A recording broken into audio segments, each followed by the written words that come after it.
kenapa kok kamu gagal mencintai Allah? Kenapa kok kamu gagal kenal sama Allah? Ini Ghazali mengidentifikasi. Ada 6 orang, ada 6 sebab. Yang pertama adalah kamu tidak yakin Allah itu ada. Jadi contohnya orang-orang kafir. Kita punya gaya ini mungkin di level tertentu nggak sedahsyat orang kafir. Tapi puncaknya yang jelas orang kafir. Dia tidak ngakui kalau Allah itu ada. Dia menganggap dunia seisinya ini ada dengan sendirinya. Ya mungkin karena kombinasi antara zat apa, sel apa, dan seterusnya, dunia ini ada. Katanya Ghazali, orang-orang ini kurang piknik. Bahasamu kan gitu sekarang. Jadi orang-orang ini nggak pernah piknik. Itu kayak orang yang melihat tulisan tapi nganggepnya tulisan itu ujuk-ujuk ada. Ujuk-ujuk tiba-tiba ada.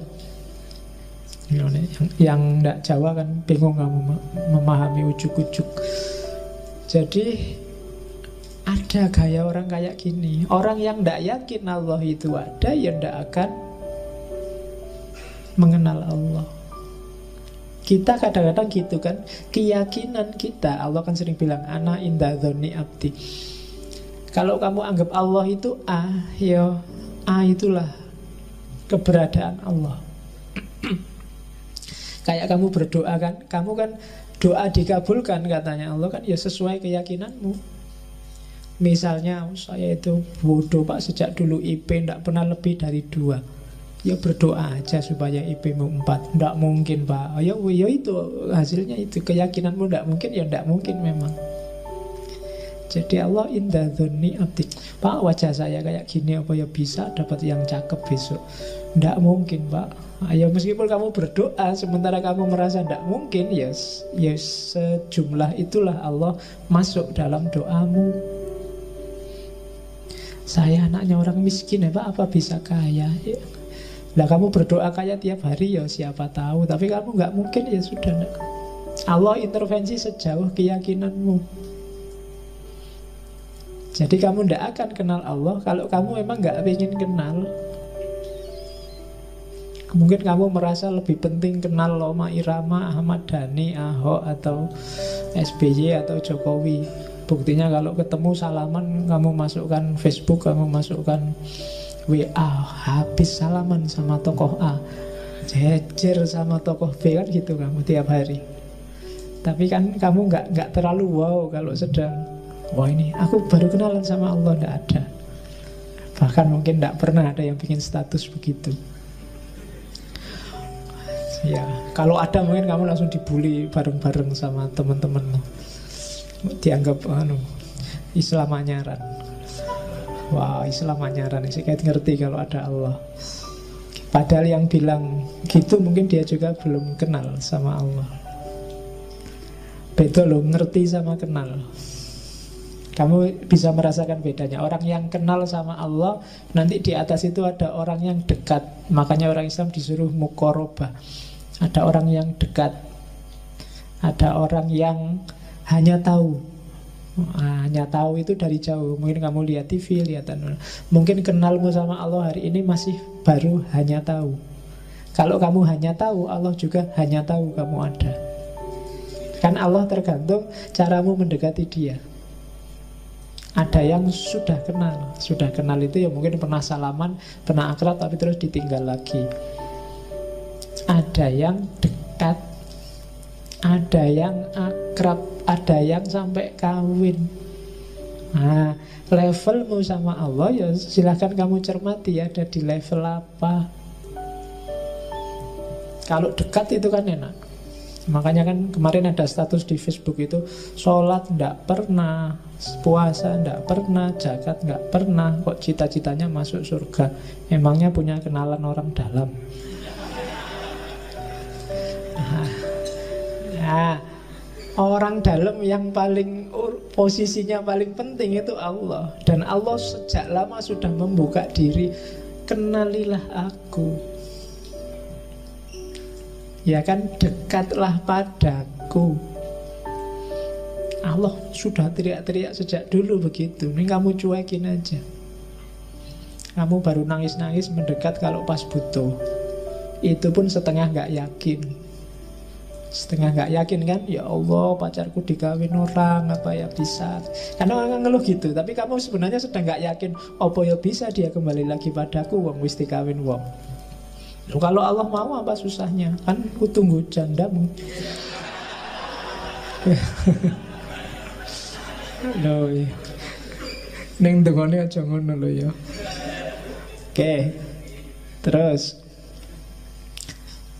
sejumlah orang, ada juga orang yang tidak percaya akhirat. Ini juga orang yang susah untuk dia kenal, apalagi cinta sama Allah. Biasanya orang-orang materialistik. Katanya Ghazali, orang-orang ini menganggap diri mereka tidak lebih baik dari hewan atau sayuran.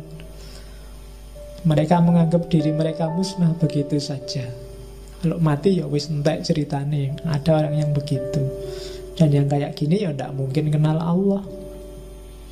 Seandainya kenal ya tidak ke Allah yang sejati, tapi Allah sesuai kepentingannya. Yang ketiga, ada Allah yang dia kenal, cuma dia sakarepe dhewe. Itu orang yang bilang Allah itu tidak butuh kita, tidak butuh sholat kita, tidak butuh puasa kita. Apa sih gunanya puasa kita yang kayak gitu ke Allah, sholat kita yang kayak gitu ke Allah?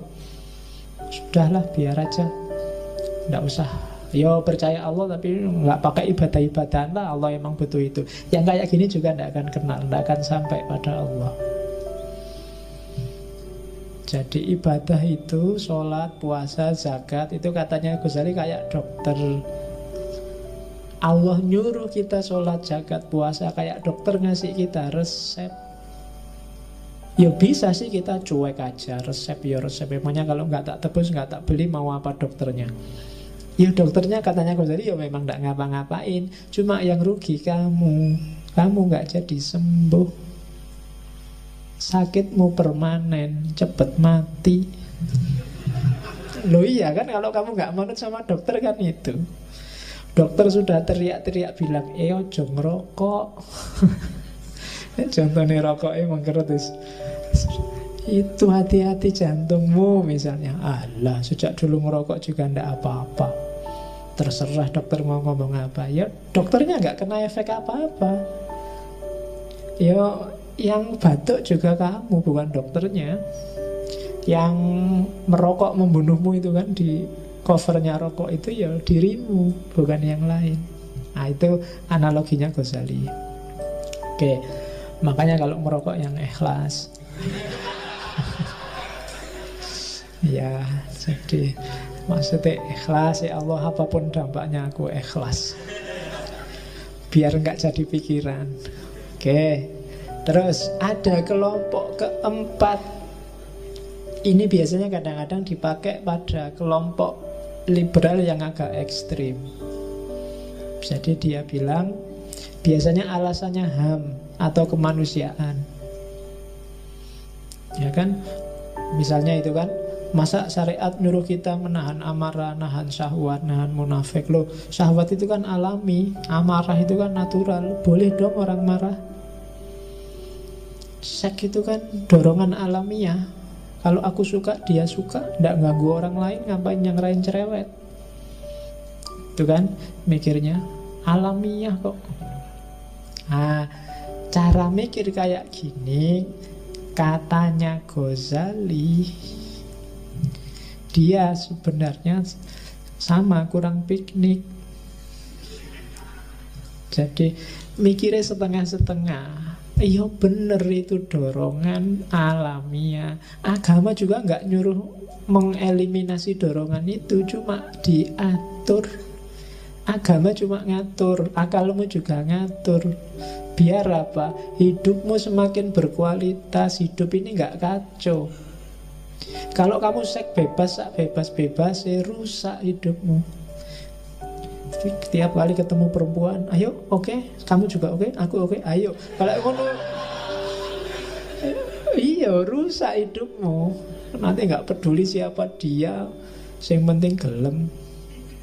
Jadi kacau. Makan juga begitu. Bukan berarti yo alami sih makan, natural aja makan, tapi ya diatur. Nabi nyuruh jangan sampai terlalu kenyang. Kemudian macam-macam. Wala tusrifu, jangan makan A, jangan makan B. Itu sebenarnya bukan kok jangan apa kamu nggak boleh makan, tapi pahamilah batasnya orang makan, pahami caramu melampiaskan hasrat. Bukan berarti nggak boleh itu, tapi kamu harus sah dulu, kawin dulu, biar jelas aturan mainnya. Ya kayak orang sepak bola itu harus ngerti batas pinggir lapangannya mana. Kalau enggak nanti sampai di luar stadion masih sepak bola. Lah kan tidak ada gunanya. Atau sudah di-bridge sama wasitnya, pertandingan berakhir kamu masih asik di situ, ya tidak ada gunanya.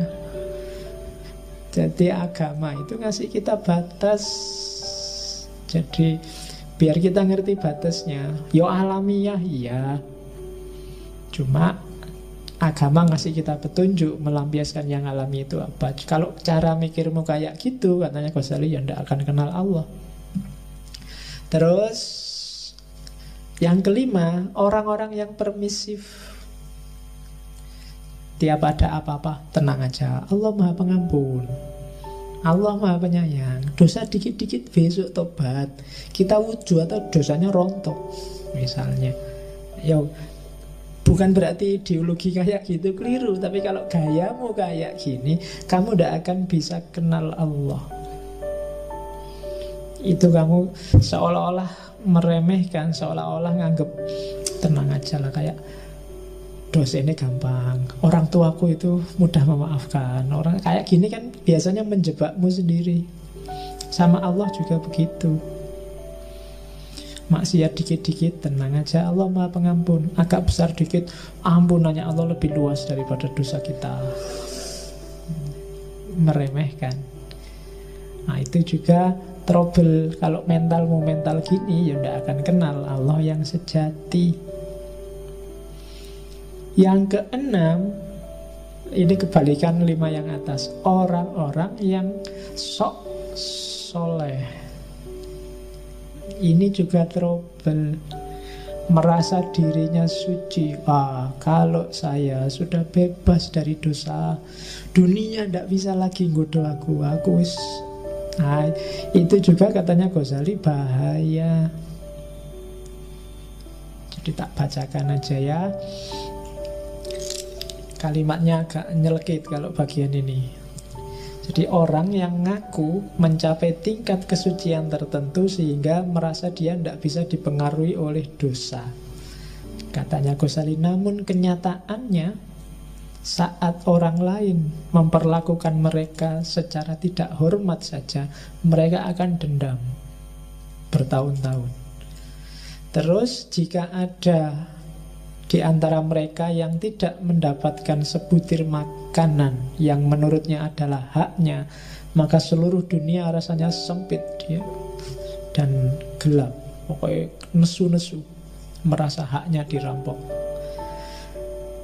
Katanya Ghazali, mereka ini, para mistikus palsu ini, kadang-kadang berpura-pura tenggelam dalam samudra ketakjuban. Tetapi jika kau tanyakan pada mereka apa yang mereka takjubkan, mereka tidak mengetahuinya. Jadi tiap hari dia merasa, wow, luar biasa Allah itu, luar biasa. Tapi dia wow-nya yang luar biasa. Kalau ditanyain yang di-wow-kan itu apa sih, tidak tahu. Pokoknya wow aja. Itu juga trouble katanya Ghazali. Ya tidak kenal Allah kalau ya gitu. Kalau bahasa hari ini mungkin lebay. Lebay Allah nggak segitunya kok. Nggak usah kaget kayak baru kenal Allah kemarin. Sudah lama kita kenal Allah, sudah ngerti kita dengan segala kebesarannya. Jadi ketakjuban-ketakjubanmu simpanlah, tidak perlu lebay, karena kuncinya adalah kenalilah Allah. Kalimat yang terakhir itu Ghazali mau bilang, apapun keadaannya, kita adalah hamba dan Allah adalah majikan kita yang maha kuasa. Ini sebenarnya mau ngeritik orang-orang sufi yang berlebihan sampai ke level bahwa manusia dan Tuhan bersatu. Ini juga tidak akan kenal Allah. Kalau jadi satu ya selesai. Kenal itu kan, ini aku, itu kamu, kenalilah aku kenal dirimu. Itu kan kenal namanya. Makrifat itu aku tahu tentang kamu, sesuatu di luar diri kita. Kalau sufi yang agak berlebihan, tasawuf, wahdatul wujud, itikat, khulul, itu bisa menjebak orang bahwa manusia sama dengan Tuhan. Maka di kalimat terakhir Ghazali menegaskan, ketahuilah, ingatlah bahwa yang maha kuasa yang menciptakan dan kita adalah hamba yang diciptakan. Jadi sederhananya begitu. Tugas kita kenal, paling puncak adalah makrifat. Bukan melenyapkan diri kita atau menganggap kita nggak ada, yang ada hanya Allah, atau apalagi kitalah Allah itu. Berarti tidak butuh kenal kalau hakikatnya sama. Oke, itu yang menghalangi orang dari bahagia karena tidak kenal Allah. Kalau orang punya 6 karakter ini, dia tidak akan kenal Allah. Orang yang tidak kenal Allah tidak akan nyampe pada kebahagiaan yang sejati.